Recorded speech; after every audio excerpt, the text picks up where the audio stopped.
a good thing we canceled J.K. Rowling. She is the absolute worst. Oh, sweet. A Harry Potter TV show. Hello, Gable Pennyshot here with another news item today concerning Harry Potter. It's been a while since we've had Harry Potter news, or at least good Harry Potter news. This news item comes from The Hollywood Reporter.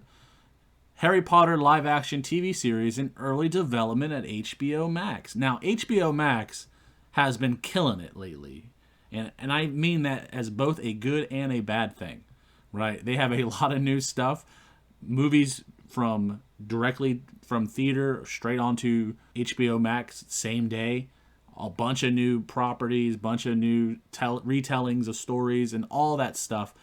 They've been killing it. Sadly, none of them have been actually very good, but who knows?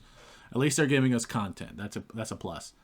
A Harry Potter live-action TV series is in early development at HBO Max. Sources tell Hollywood Reporter that executives at the Warner Media-backed streamer have engaged in multiple conversations with potential writers, exploring various ideas that would bring the beloved property to television.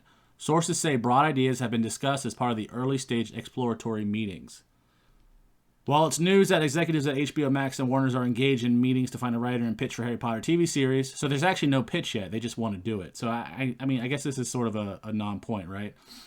Obviously, Harry Potter, bunch of movies. I don't know how many movies there are, 7 of them now. And then you count the spinoffs, the Fantastic Beasts spinoffs. I mean, there's a lot of movies based in this world already, so a TV series isn't such a surprising thing. No writers or talent are currently attached at the conversation, are still in the extremely early stages, and no deals have been made. There are no Harry Potter series in development at studio or on the streaming platform. HBO Max and Warner Brothers reaffirmed in a statement to The Hollywood Reporter. Expanding the world of Harry Potter remains a top priority for HBO Max and Warner Brothers, which, along with the creator J.K. Rowling, controls rights to the property. Harry Potter is one of Warner's most valuable pieces of IP. Yes, true. Very true. It's also worth pointing out that while Harry Potter remains a beloved franchise, Rowling sparked backlash from the trans community of saying the transgender individuals should be defined by their biological sex. Of course, J.K. Rowling has been in the news lately, and not over something that's been good. She's had some controversial tweets and interviews about what she thinks about trans people. She doesn't believe that a woman who identifies as a man or a man who identifies as a woman is who they identify as. Like, she doesn't want men who identify as women to be able to use the women's bathroom. And I think that's kind of a normal take. I don't think that's even a hot take. So I think I think most level-headed people would agree with that. Biologically, men go into the men's room, female should go into the female's room, and let's just leave it at that. But obviously, that's not good with the SJW crews on Twitter. Of course, these SJWs love Harry Potter.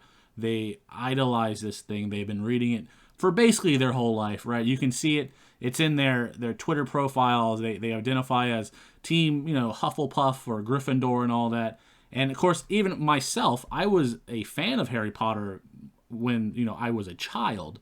But I, of course, grown out of it. I still look back at it fondly, but I'm not obsessed with it as some of these SJWs appear to be. Of course, they would idolize J.K. Rowling, and to see their idol talk bad about trans people, well, it didn't sit so right for other people. So I'm actually surprised that a big company such as Warner is attempting to do something with the property. But am I really surprised? No, because Harry Potter is a huge franchise. It's going to bring money if this TV show ever gets created.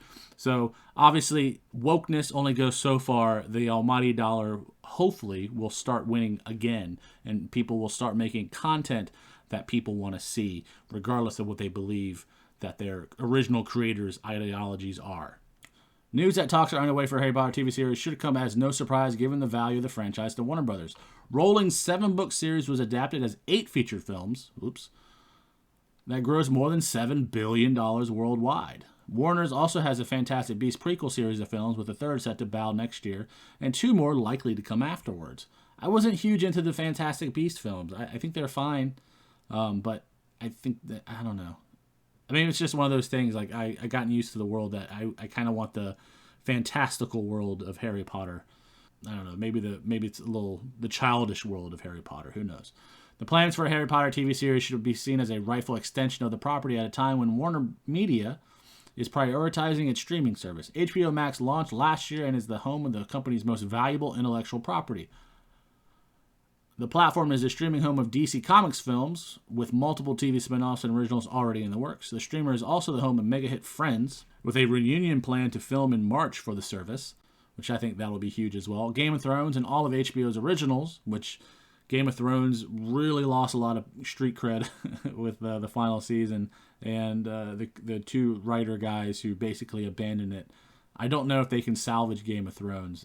It's interesting to see how massive Game of Thrones was in popularity, and then just all that popularity literally gone within one episode. It's kind of strange.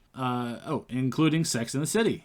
Again, another big show back in the day, but I don't really know the appeal. Maybe it's because I'm a guy. The latter was recently revived with 3 of its original stars who are returning for a new TV series as HBO Max leans into its IP to become the must-have subscription service.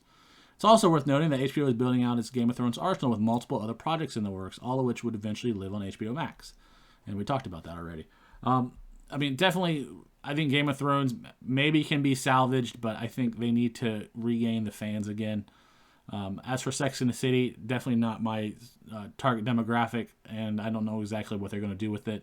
Is this going to be just a bunch of 50-year-old women having old people sex in New York City? Who knows? Maybe some of them are married. The Harry Potter franchise has complicated rights issues. Rowling controls the franchise and has a say in everything involving the property. NBC Universal in 2016 inked a rich 7-year rights deal with Warner Brothers domestic TV distribution that included U.S. broadcast, cable, and streaming rights to the Wizarding World franchise. That deal, which ends in April 2025, included digital initiatives as well as theme park content and events. And I think that was the Harry Potter world, right? I haven't been to it, but it looks really cool. The pact also meant Warner execs had to make a side deal that allowed all of the Harry Potter features to briefly stream on HBO Max when the service launched last May. The films left the service after 3 months and will return to NBC Universal recently launched streamer Peacock at a date to be determined later this year. Yeah, I don't know what to think. I think Harry Potter live action TV show, I think it can work, but where are we setting this? Are we doing sort of like a soft redo of Harry Potter films and just making it, TV? But are we setting it afterwards, right? Because like the Harry Potter films ended with, Harry being an adult and having kids being sent to the school. Are we doing that? Are we doing a prequel? I know there was a fan fiction book talking about Harry's parents back when they were at school, which was pretty popular. So I don't know exactly where they're going to do. All this, of course, is way in advance. What would I like to see? I don't want to see just a retelling of Harry Potter as a live-action TV series. I think most people know the films. There's no point in retelling it. Let's go ahead and let's do something right after it. Let's have Daniel Radcliffe reprise his role, kind of like a cameo in the first episode. Let's introduce his children.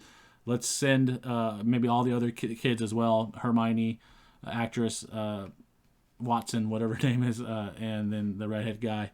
I forget his name as well. I apologize. Let's let them reprise their roles and cameos in the first episode, and then let's see all their kids go into school. And let's start some new sort of evil attacking the school. Let's go that route. I think it's the safest way to go, and I think at this point, most people want, safe. I don't think we want to do anything too woke here. All right, guys, thanks for watching. Let me know what you think about the Harry Potter TV show. Are you excited for it? Do you not care? Or do you hate it? Let me know in the comments below. Thanks for watching the video. Thumbs up if you like it. Please subscribe. The YouTube algorithm is not our friend, and any help, I would appreciate it.